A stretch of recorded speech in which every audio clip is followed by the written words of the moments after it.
Hi there. I got an update on the truck electrical system. Had to take apart everything here from the fuse block to trace the wiring, the ignition switch. I believe the ignition switch does have some bad contacts on it. They got a little bit of oil on there, and the reason that the ignition switch is starting to fail is there's no relay circuit for the electric fan, and that causes a very high voltage spike when the electric fan is connected, or power is provided to it. It creates a surge, and that surge is going to cause electrical problems for you. That's why we put relays in between the electric fan motor and the ignition source, so that you don't have contact burns and electrical issues. This one does not have a relay in it, so that's one of the things we're going to fix. We're going to put a relay pack for the electric fan, and we're going to replace the ignition switch because the contacts are already starting to burn. But let me demonstrate for you what I did here. So right now I have the key cylinder out of the new switch, so I'm going to use the screwdriver to start the truck. And if you remember, it has what's called a run-on condition. When you turn the ignition off, the truck stays on for about 3 to 5 seconds.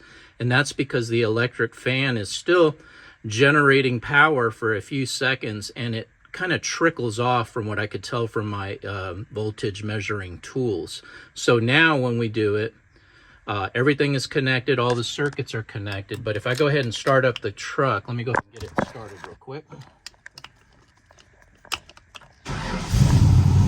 Okay, so the truck is running now, and when I go over here and I turn the switch back to the off position, it immediately turns off.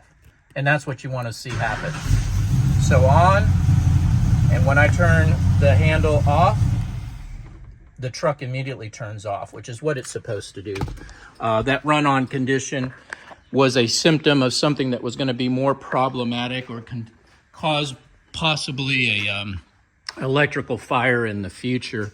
And it was just something that was left off of the system that always needs to be there. So here's your electric fan to the radiator. There's no relay going to this red and white wire. This wire right here goes directly to the fuse block. There's no relay. So I'm going to splice in a relay pack, connect power, ignition source, ground, and basically put this relay somewhere around this area, and that's going to fix that run-on condition so that the truck will turn off when you turn the key to the off position. Just wanted to get you an update on that situation. Everything else is starting to come along.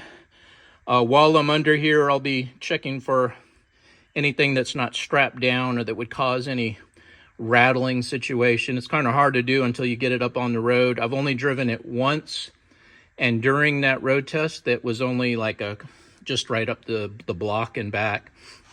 I noticed a heavy vibration in the drivetrain at low speed. It's not in neutral, it's not in park, but as you drive 5-10 miles per hour, I feel something in the driveline that needs to be diagnosed. So I'm gonna work on that once I finish up inside of the truck, making sure that everything is repaired on the list, and then we can move on to more road testing and see if we can get this truck to where it needs to be so we can get it back to you. Anyway, this is Manny with Classic Auto Repair. Hope you enjoyed watching that video on diagnosing the electrical system. As you can see here, we have the new distributor ignition system installed.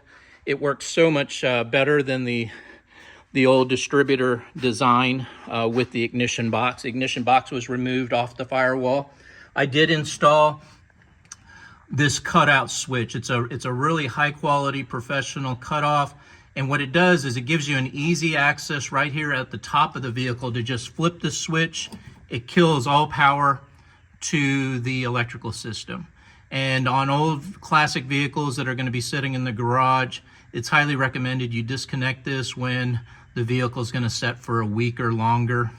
Now it doesn't drain the battery. I've had this connected for over a week, and the battery just starts right up. So In the on position would be where both contacts are connecting, and then you just swap it off or flip it off when you don't want it on there. Got a new fuel filter in it, new spark plugs. It starts right up, fires up good.